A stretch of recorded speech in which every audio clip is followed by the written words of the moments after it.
হুজুর, আপনি পান খাওয়া কবে থেকে শুরু করলেন এবং কিসের জন্য পান খাওয়া শুরু করলেন? ছেঁকা টেকা খাইছেন না অন্য কিছুর জন্য? একটু শেয়ার করেন। আসলেই যদি আমি শুরু থেকেই বলি, আমার জন্মের পর থেকে আমি আমি আমার দাদিকে আমি পান খেতে দেখেছি। তার মুখের থেকে আমি পান নিয়ে খেতাম। আচ্ছা আচ্ছা।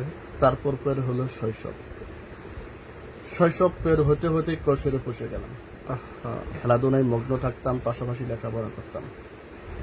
কিন্তু যখন আমি বুঝতে পারলাম যে আমার ভিতরে যৌবনের উত্তান তরঙ্গ ভেসে উঠেছে, তখন থেকে আমি একটা করে পান মুখে দিতাম।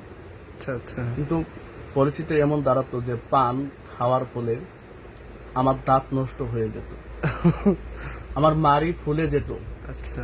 আমার গালে ঠোসা পড়ে যেত। কিন্তু আমি প্রতিজ্ঞা করেছি, না, এই কষ্টে রঞ্জিত পথকে আমার পেরিয়ে দিতেই হবে। ওহ, কি কবিতা হে! তারপর থেকে আমি চেষ্টা করতে শুরু করলাম। পকেটে এনি টাইম টাকা রাখতাম শুধু পান খাওয়ার জন্য। Any time? আচ্ছা।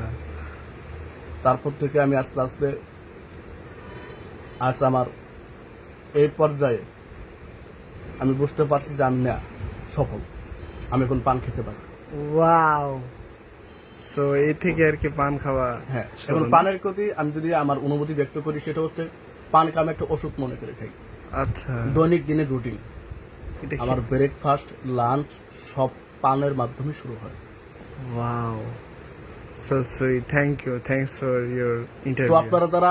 আপনাদের প্রতি অনুরোধ থাকবে, আপনারা যারা পান খান না, দৈনিক দিনে একটা করে পান খান।